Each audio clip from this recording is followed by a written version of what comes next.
आप सभी का स्वागत है अपने चैनल ख्वाजा जेएमएस कोचिंग में। यहाँ पर आपका आ चुका है पूरा कक्षा 6 विषय गणित का रियल पेपर का पूरा 60 में से 60 अंक का पूरा हल सहित वीडियो।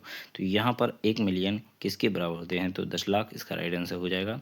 इसके बाद आता है क्वेश्चन नंबर पहले के बाद क्वेश्चन नंबर आता है दूसरा। तो यहाँ पर चलिए क्वेश्चन नंबर दूसरा देखेंगे, तो इनको आप एक एक करके देख लीजिएगा। तो यहाँ पर 10 लाख इसका राइट आंसर हो जाएगा। क्वेश्चन नंबर आगे देखेंगे, सबसे छोटी पूर्ण संख्या कौन सी है, तो सबसे छोटी पूर्ण संख्या 0 होती है। इसके बाद क्वेश्चन नंबर 3 पूछा जाएगा, निम्नलिखित में से कौन सी संख्या अभाज्य है, तो यहाँ पर अभाज्य संख्या पूछी गई है, तो 31 इसका राइट आंसर हो जाएगा। इसके बाद क्वेश्चन नंबर चौथा पूछा गया है, एक रेखाखंड के कितने अंत बिंदु होते हैं, तो यहाँ पर अंत बिंदु सिर्फ 2 होते हैं। इसके बाद क्वेश्चन नंबर पूछा गया है 5, यदि त्रिभुज का कोई कोण 90 से अधिक हो तो वह होगा न्यून कोण, समकोण, अधिक कोण या कोई नहीं। तो 90 से अधिक है तो अधिक कोण कहलाएगा। इस प्रकार आपके ऑब्जेक्टिव क्वेश्चन समाप्त हो जाते हैं। चलिए अब खाली स्थान को भी देख लेते हैं। तो ये रहे आपके खाली स्थान। क्वेश्चन नंबर 6 में आपसे पूछा गया है 9, 0, 1, 3 से बढ़ने वाली 4 अंकों की सबसे बड़ी संख्या होती है, तो यहाँ पर 9, 3, 1, 0 अर्थात 9310 इसका राइट आंसर हो जाएगा। इस प्रकार क्वेश्चन नंबर 6 कंप्लीट हो जाता है। क्वेश्चन नंबर 7 देखेंगे, 20 का पूर्ववर्ती क्या होगा। पूर्ववर्ती पूछा गया है, परावर्ती पूछा जाता तो आपका पहले का होता। पूर्ववर्ती यानी इससे पहले क्या है, पूर्ववर्ती यानी पहले क्या था, परावर्ती यानी बाद में क्या हो जाएगा। ठीक है, तो यहाँ पर 19 इसका राइट आंसर हो जाएगा, या फिर आपका 21 हो जाएगा। पूर्ववर्ती है अर्थात 21 है, परावर्ती होता है तो आपका पूर्व यानी 21 के पूर्व क्या आएगा, तो यहाँ पर 20 के पूर्व क्या आएगा, तो 19 परवाता पूर्व है इसलिए 21 आएगा। इस प्रकार क्वेश्चन नंबर आपका 7 कंप्लीट हो जाएगा। 8वां देखेंगे, जिस त्रिभुज की तीनों भुजाएं की लंबाई समान हो त्रिभुज कहलाता है, तो यहाँ पर आप देखेंगे उसे आप सम त्रिभुज कहते हैं, समांतर त्रिभुज कहते हैं, जैसे इसकी सभी भुजाएं समान हो। ठीक है, उसे समांतर त्रिभुज। इसके बाद क्वेश्चन नंबर 9 पूछा गया है, यदि एक त्रिभुज की सभी भुजाएं बराबर हैं तो उसके कोण भी बराबर होंगे। क्या होंगे, बराबर होंगे। तो यहाँ पर बराबर लिख देंगे। ठीक है, इसके बाद क्वेश्चन नंबर 10 पूछा गया है, आंकड़े संख्याओं के वे संग्रह हैं जो कुछ सूचनाएं देने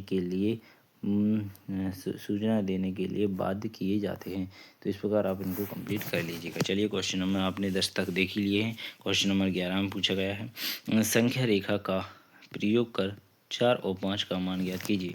4 + 5 का मान ज्ञात कीजिए। इसके बाद क्वेश्चन नंबर 12 में पूछा गया है, प्रतिच्छेदी रेखाएं किसे कहते हैं। क्वेश्चन नंबर 13 पूछा गया है, जब घड़ी की घंटी वाली सुई 12 से 9 तक पहुंचती है तो वह प्रारंभ से कितना घूर्णन करेगी। इस प्रकार क्वेश्चन पूछा गया है। क्वेश्चन नंबर 14 में पूछा गया है, ऋजु कोण किसे कहते हैं। इसके बाद क्वेश्चन नंबर 15 पूछा गया है, 37 ± 2 ± 65 ± 8 का मान ज्ञात कीजिए। क्वेश्चन नंबर 16 पूछा गया है, 15 + 0.632 + 13.8 का योग ज्ञात कीजिए। इस प्रकार क्वेश्चन नंबर 16 कंप्लीट हो जाएगा।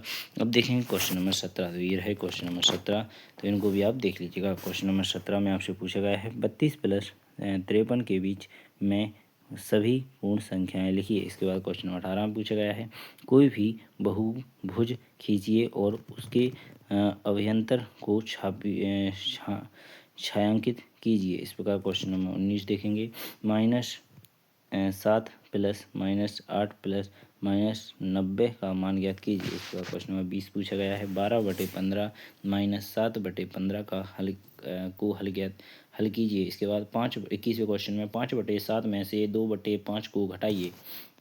22वें क्वेश्चन में पूछा गया, लता ने 9.5 का एक पेन खरीदा और 2.50 यानी 2.5 की एक पेंसिल खरीदी, उसने कुल कितने रुपए खर्च किए। तो यहाँ पर इसका राइट आंसर हो जाएगा 9, 3, 12 रुपये खर्च कीजिए। इस प्रकार क्वेश्चन नंबर आपका 22 कंप्लीट हो जाता है। इसके बाद देखेंगे क्वेश्चन नंबर 23, निम्नलिखित संख्याओं को आरोही क्रम में व्यवस्थित कीजिए।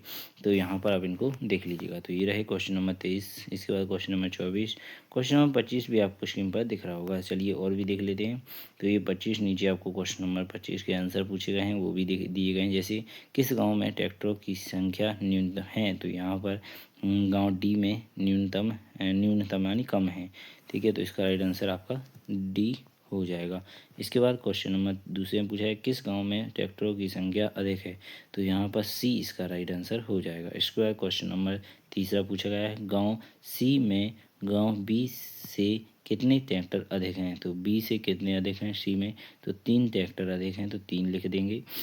तो इसके बाद क्वेश्चन नंबर चौथा पूछा गया है पाँचों गाँवों में कुल मिलाकर कितने ट्रैक्टर हैं, तो पाँचों गाँवों के ट्रैक्टर को मिला देना है। जैसे पहले ट्रैक्टर में 6 हैं, फिर अगले में 5 हैं, इसके बाद आपके और अगले में यहाँ पर 8 ट्रैक्टर हैं, इसमें आपके 3 ट्रैक्टर हैं, इसमें आपके यहाँ पर 6 ट्रैक्टर हैं। तो पूरे अगर मिला दिए जाएंगे तो 6 और 6 12, 12 और 3 15, 15 और 5 20, 15 और 5 20, 20 और 8 28, तो यहाँ पर टोटल 28 ट्रैक्टर हो जाएंगे। इस प्रकार क्वेश्चन नंबर आपका 25 कंप्लीट हो जाएगा। क्वेश्चन नंबर 26 देखेंगे तो क्वेश्चन नंबर 26 के साथ ही आपका यह पेपर पूरा कंप्लीट हो जाता है। इसी प्रकार आपको हर एक वीडियो का पहले पेपर, अब यहाँ पर मैंने सिर्फ इतना ही जितना हो सका उतना कंप्लीट कराया है, लिखकर प्रोवाइड एवं PDF प्रोवाइड करूँगा आपको। हर एक क्वेश्चन कर प्रोवाइड यानी बना करके यानी